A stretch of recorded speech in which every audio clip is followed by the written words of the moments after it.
Hello and welcome to the Whitehall Sources podcast, where we take you inside politics at Westminster. I'm Calum Macdonald. Hello, and this is Kirsty Buchanan, who is a special advisor to the Prime Minister Theresa May. Hello, Kirsty.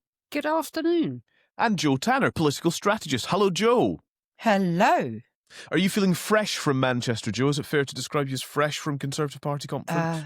Let's face it, I'm very rarely fresh anytime, no matter where I've been. Even when I'm getting out of bed, it's not a claim I'd ever aim to make. Right. Well, well done but for we're good. troopering on. That's next week's Joe clip. yeah, exactly. Let's face it, I'm very rarely fresh. I'm very rarely fresh. Well done. Although for making someone it. did call me, two people called me stylish while I was in Manchester, which I was like, I chalked that up as a win as not far off 50. I was like, I'll take that one while I was wandering around in my Reese jumpsuit. Oh, I was like, we can all cheers to that, I think. Yeah. There are other jumpsuits available, by the way. Yes. But I was wearing a Reese one. Well, good. And stylish, so it was. Kirsty, have you been spectating closely the Conservative Party conference? Yes, I have dressed Well in my done, funereal black, which seemed to be most appropriate for most of it. Can I ask, do you have fond memories of attending party conferences as a sort of political appointee, employee? Okay, whatever? shall I give you a very quick run through of very quickly. my go on. many years of party conference? They started off as a journalist when I used to get so drunk that I used to miss. I once famously slept through Tony Blair's speech that I was supposed to be covering for the seems agency. like an important part of the Because I'd gone out and partied all night proceedings. and got no sleep, and only woke up Whoops. when about midday, when the landlady of the place I was staying in was like, "Get out of the room!"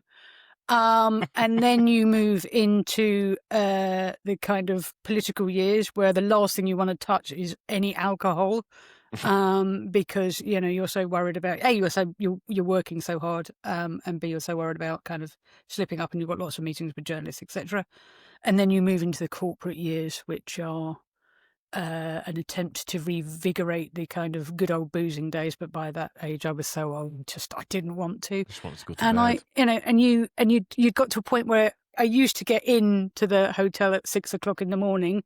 And now I would leave the hotel room at 6 o'clock in the morning to go for a nice run on the beach. Yeah, so, good for you. Or the city or whatever. So, from booze to no booze to no thanks to booze. Yeah, there's full circle vibes there. There's all sorts of interesting political stories and all of that, but that's basically what it feels. That's what it feels like as you get older, as you go through conference. Yeah, well, we can untangle some of the political stories as we go along throughout this pod and future pods as well. I had a couple of days in Manchester too, but further to my great admin for being at the Labour Party conference, I didn't have a pass to get into the security cordon, so I was once again begging people to emerge out into pubs and cafes nearby. To come You and could have see got me. yourself a bargain room as well. The main conference hotels had bargain rooms really? available, even on Sunday. Oh, wow. Yeah, you could still get accommodation pretty late. Yeah. It was my 26th year of conference I worked Was it out really? this year. How sad am I? Well, Yeah. but this is what we're here for. Nerds of the world unite on the Whitehall Sources pod. Right, today is a bit of a debrief on the Conservative Party conference, which has concluded with the party leader Kemi Badenoch's big speech. And it was a big speech in the end, actually. She says the party would scrap stamp duty on main home purchases if it forms the next government. So stamp duty is paid by someone purchasing a home in England and Northern Ireland. It begins on properties costing £125,000 or £300,000 if it's your first home. So we can maybe have a look at who this would benefit the most should it become reality. Stand by for discussion then. You can WhatsApp us with your thoughts as well. The number is 0333 404 6507. Start your message with the word Whitehall or get in touch via the website whitehallsources.com. Kirsty, this party conference, and I'm going to get in early with my claim on this, may have become the Keep Kemi and Carry On party conference for the Conservatives. Hat tip Calum Macdonald. Thank you. Boom, very boom. much. Thank you. She went into this with rubbish poll ratings, rubbish approval ratings, looking like Nigel Farage was going to be the kind of right-wing party of the UK leader, and she was going to lead the Conservatives into history, basically. Has she recovered that? I think she will emerge from this also with rubbish poll ratings and looking like Nigel Farage is going to consign the Tories to history. Having said all that, let's look at the kind of immediate problems that she had in the conference. One, she needed to head off an immediate threat to her leadership. On November the 2nd, the clock runs out on her year of being untouchable as leader. And under the current rules of the Conservative Party, you can then challenge her. You'll take a mere 36 MPs. And there's been plenty of speculation that the plotters of Bobby J, the Shadow Justice Secretary, have been planning to do just that. I think she's probably headed off that immediate threat and lived, much like Keir Starmer, to fight at least until the next elections in May. I think what we started to see, which was very interesting, whether it cuts through, changes the dial is entirely another matter. But I think we've seen the start of the political strategy for where the Conservatives position themselves. And in terms, the short form version of that is they've taken the calculated risk, and it is a risk, of effectively neutralising reform on immigration by just meeting them exactly where they are and saying, we'll deport a bazillion immigrants a second, and we'll 150,000 a year was the number. The technical number, but I mean it amounts to the same thing realistically. In the chances of it happening, and we'll have ICE agents a la Trump marching in the streets and dragging people out of cafes and throwing them back to God knows where. So I think they've decided almost to kind of just meet reform where they are on that, and then park immigration as an issue completely, and focus entirely on economic matters and take the fight on being the party of Liz Truss notwithstanding, sound money, fiscal responsibility, competent economic managing. And it's the same fight they can take to Labour as they can take to reform, because whilst reform is obviously socially conservative, it has proved to be pretty left-wing in its desire to spend taxpayers' money on all sorts of things. So I think the immediate threat is gone. I think there's now clarity, which has been a big policy vacuum for a year. We have clarity about what the Conservatives are for and where the kind of political strategy is heading. Whether this shifts the dial or not, I don't think so. And I fear, because one of the other challenges is cut through. She might got a bit cut through for this, but I feel in maybe 2 or 3 weeks it will be not beyond the realms of possibility that they will routinely be fourth behind the Liberal Democrats in the polls.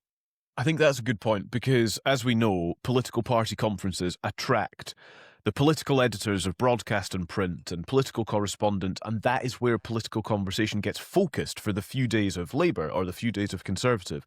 And when you emerge back into the real world, there is far more buffeting. There's a far bigger, wider reach of stories than just kind of that ecosystem that a party conference creates. And so with that in mind, Joe, I think the cut-through point is one to reflect. I also thought that Alex Burghardt, who's the Shadow Chancellor of the Duchy of Lancaster, he had the job of appearing on Times Radio shortly after Kemi Badenoch's concluding speech had itself concluded, and he kept sort of using the phrase under new leadership. The Conservative Party is under new leadership, and it's trying to put a bit of distance, I think, with what Kirsty was saying there and the accusation that we as journalists throw at them all the time, which is, well, why didn't you do this when you had 14 years? I'm trying to separate a bit from that recent history of the Conservative Party and let Kemi Badenoch forge a new trail. Yeah, I mean, I think to some extent she's been slightly helped by the conference being talked down so much. Now, as I said earlier, I think this was my 26th year of doing party conferences, and I've been to Lib Dems, I've been to Labour, and I've been to different parties at different points in the electoral cycle and at different points in their, shall we say, electoral fortunes. And so, everyone was going on about how quiet it was, but actually, having been there in like 99, 2000, after 2001 when they lost, the sort of how empty places looked and how sort of potentially dejected some people looked wasn't really a massive surprise. So to some extent, she had all this like pressure, your conference isn't very good, there's no one there, blah, blah, blah. And then actually today, I thought it was probably the most assured and most confident that Kemi looked, and as a, and she's not the best performer at these sorts of things. She's, media performances have not been good enough at times. There's been all this sort of commentary about different members of the shadow cabinet sort of learning about policy as they're being told things at fringe events. There's a great meme of Andrew Griffiths sort of learning something that came out of Mel's announcement that he was Mel told Stride, at fringe, the and he Shadow kind of Chancellor. Yeah, and he kind of, as the shadow business secretary, sort of pulls a face because he appears to not know what it is, which is quite amusing to watch. But there are some big structural problems that the Tories have still got, which is Kemi's got a very big team in her leader of opposition office, and the shadow cabinet have got very little resources. Most of the short money appears to have been diverted to that lotto team as opposed to the rest of them. And that means that retail offering and how you actually have some decent policy coming forward is problematic because you just don't have the resources. They've got a very depleted Conservative research department. So what was interesting was, I think, going into this conference, the challenge was how much were they going to sort of show contrition or apologise or whatever. I said to Chris Philp when I was on BBC's Westminster Hour on Sunday that I think the Tories haven't realised that they are like a partner that cheated on the electorate. And the electorate was really upset about that and really angry about that. But the reason they're even angrier now is because they decided to try the other guy. They thought they'd give the other guy, who they weren't sure about, a chance in a relationship.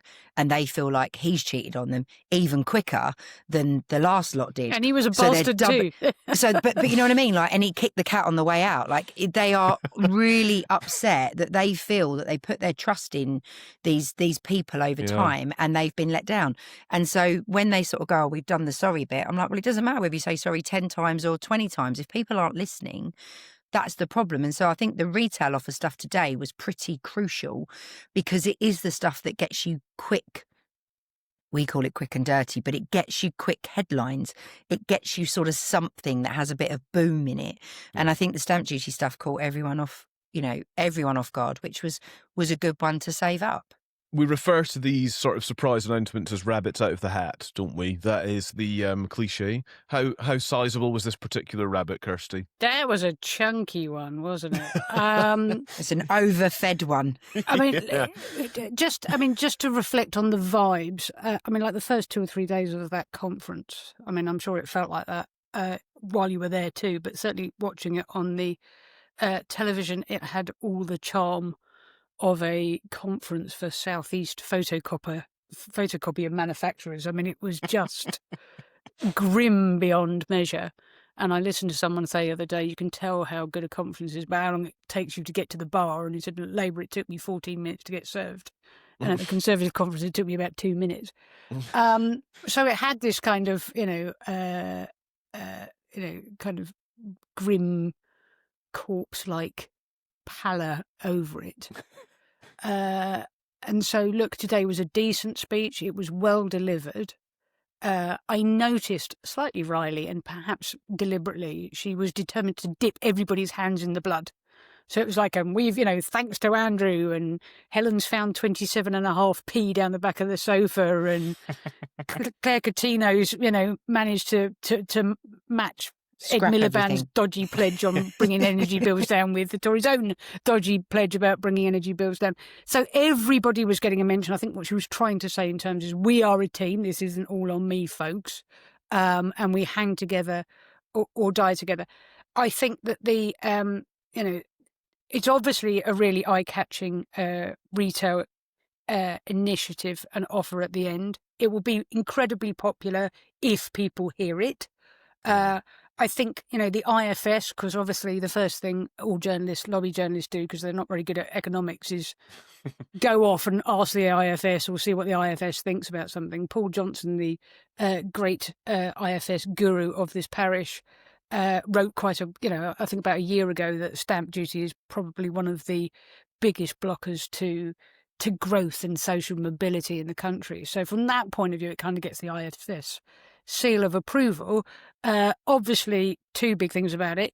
It will cost a lot of money, and obviously we've had a pledge about, Mel Stride will save £40 bazillion, 47 billion, I think is the actual figure, from welfare reform.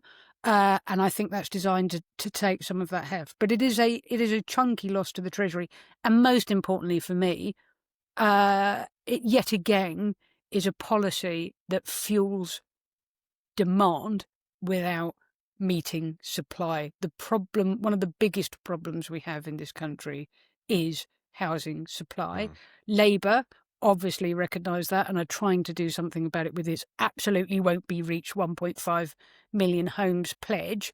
But actually Labour can do what the Conservatives can't, which is do some planning reform to try and speed some of that up. So they might, be able to inherit some of that. But even if you ripped up all the planning restrictions tomorrow, you still wouldn't be able to build 1.5 million homes in 5 years. So it's, I wanted some supply side. If I'm going to put my proper policy head on, I'm worried about supply side reform as much as I'm worried about fueling demand.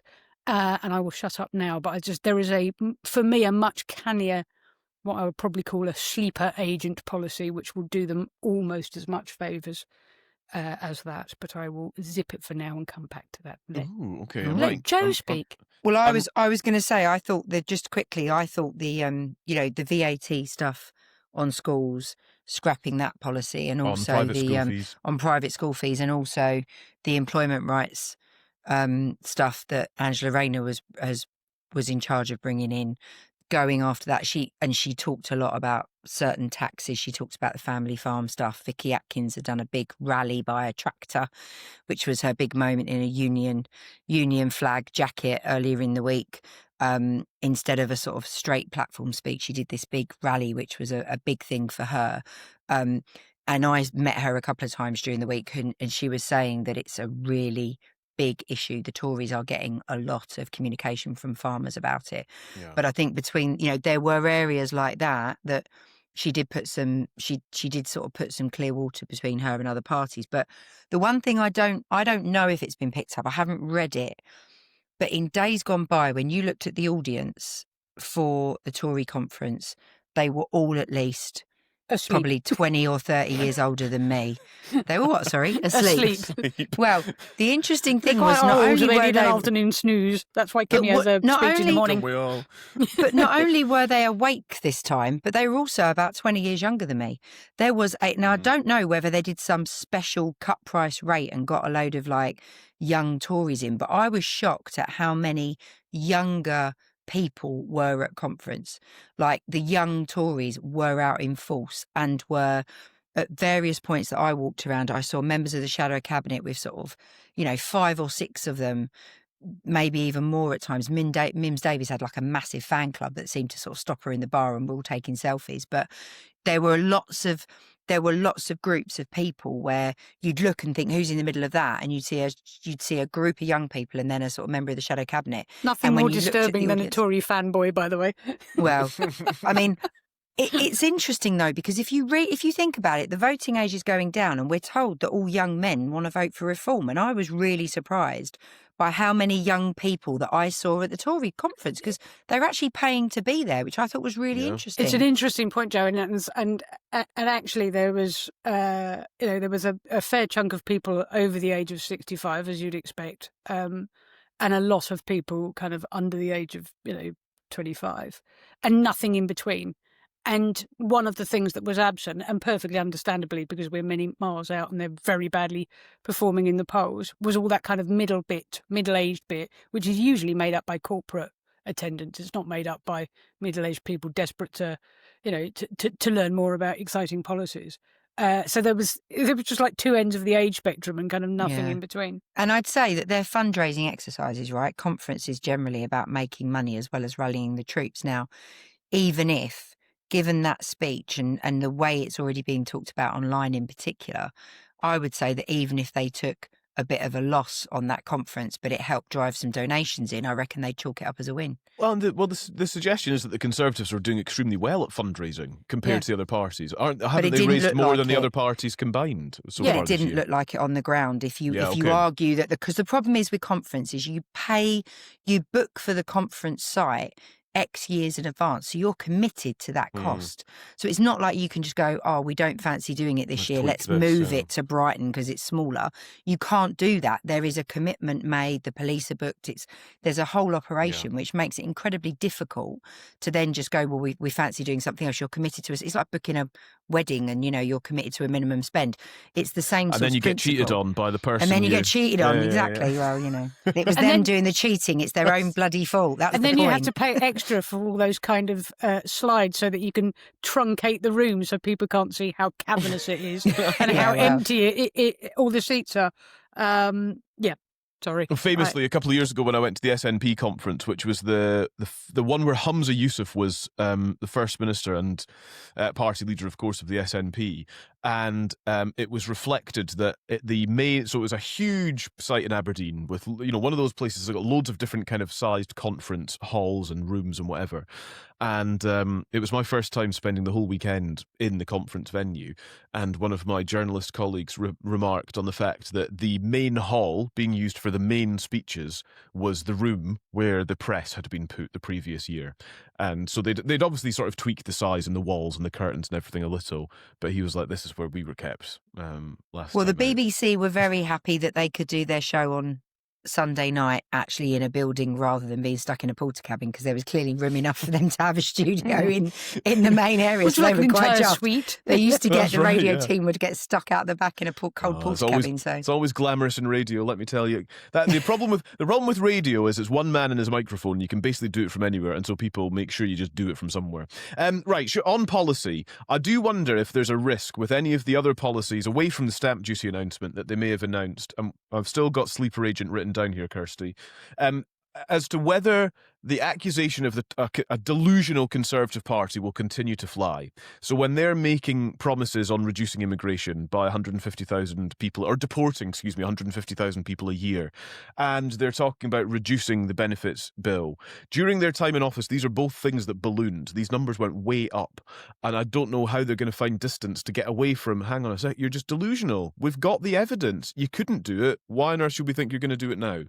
Kirsty. Well, and look, you're absolutely right. There's almost not a single thing that the Conservatives can, to announce or conversations that they can have where the media and the public quite legitimately can't say one of two things. One, you had 14 years to do that, and why didn't you? Or two, all the things that you are saying are terrible and beyond the pale right now all happened under your watch. They're all the results of the actions that you took.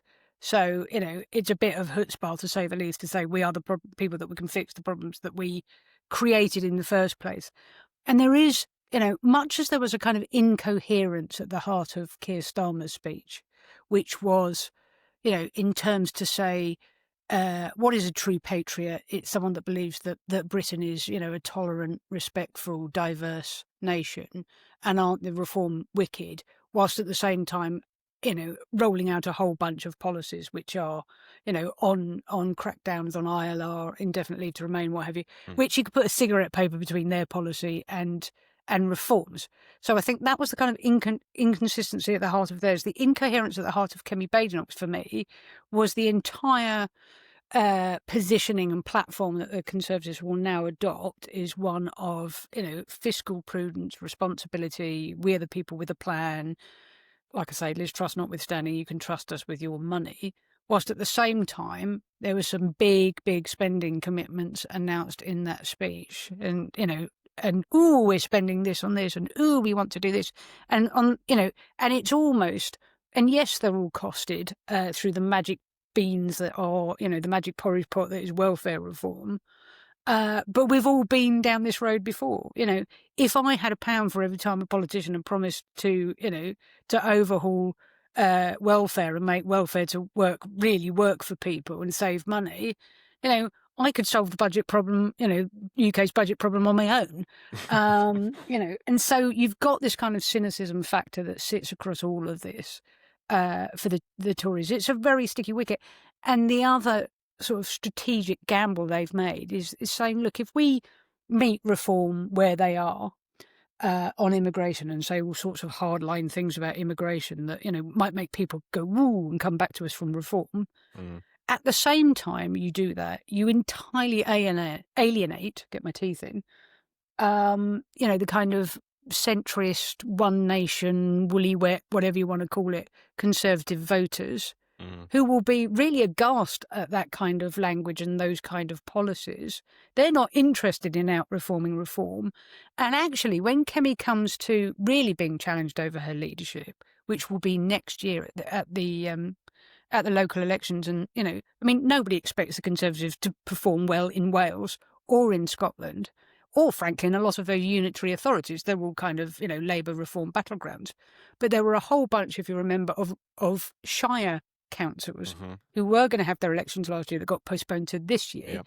If you start getting pushed and lose seats hand over fist to the Liberal Democrats on that, then she's got a real problem on her hands, because it matters not one jot if you can lure back, 20 reform voters if you lose 100 kind of one nation Tory supporters in the process, because that's where your heartland now is. It's the blue wall of the shires. That's what you need to defend.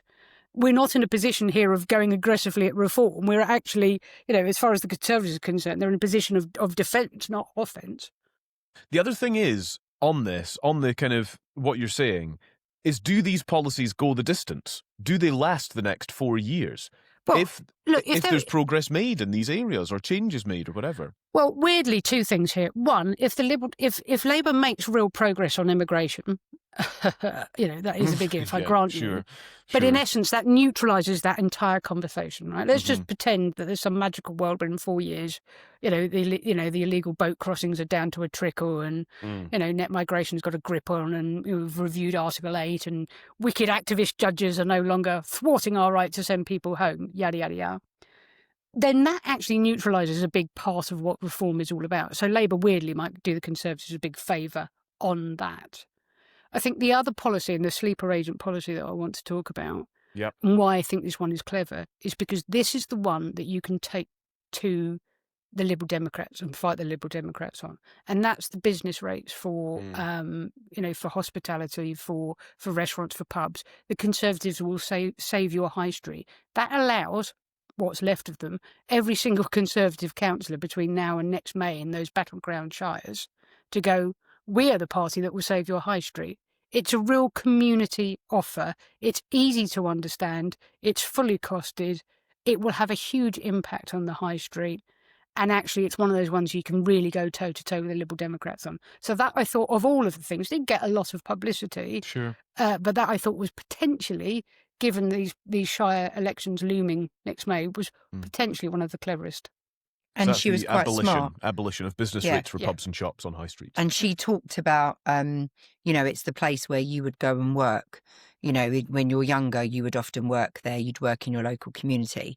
And I think that was also quite smart because, again, when we're looking at a voting age that's going down, you're looking at potentially opening up. The first sort of jobs that will go will be those extra staff that you would have. Those extra waiting staff will often be ones that are cut, particularly given the NICs change that Labour brought in. It's that cost of employing people that has been a real problem for business. But you're right, Kirsty, about the issue on if the government can get to grips with the immigration issue, the asylum problem.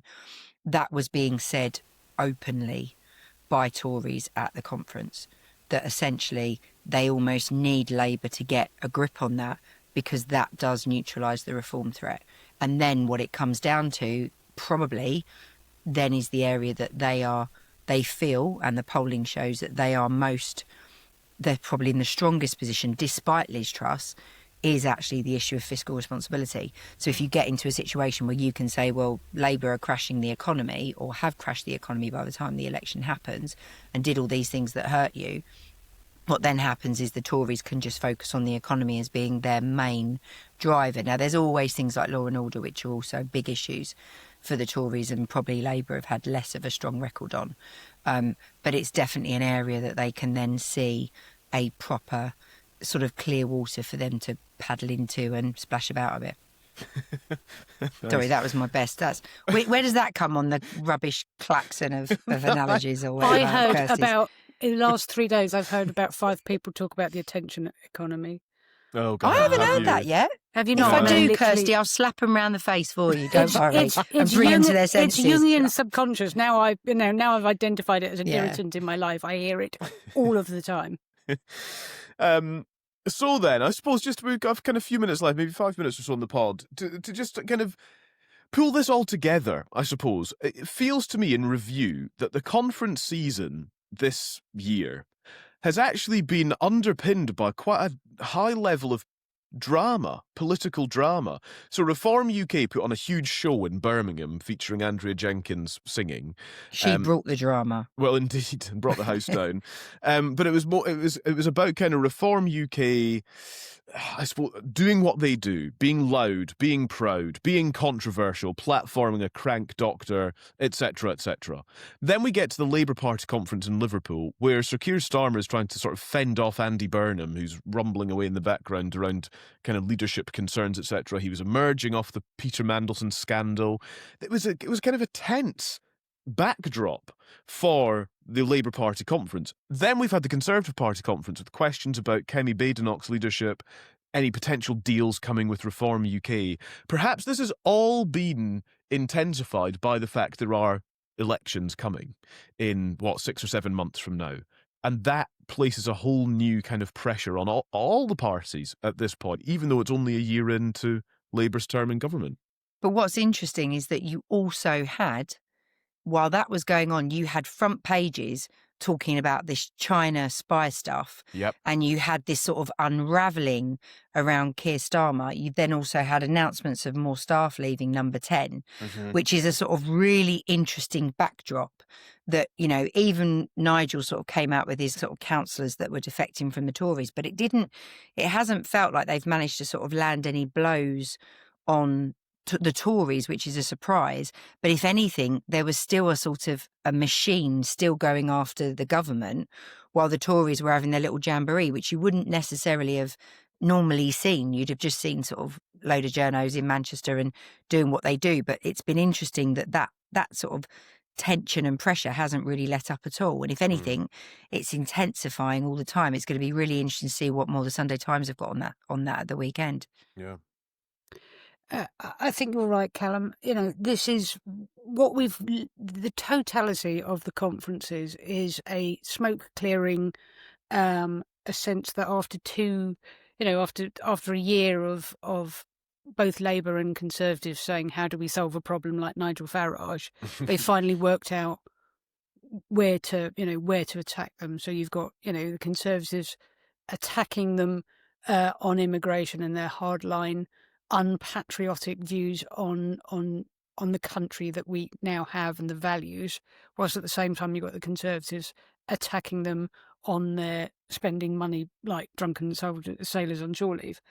And so between the two of them, they've worked out where their kind of best positioning to tackle the threat of reform is. That has given voters much greater clarity, particularly in terms of the Conservatives. I'm still slightly questioning the sort of, did Keir Starmer actually define what Labour government is for, as opposed to just not being the wicked reform.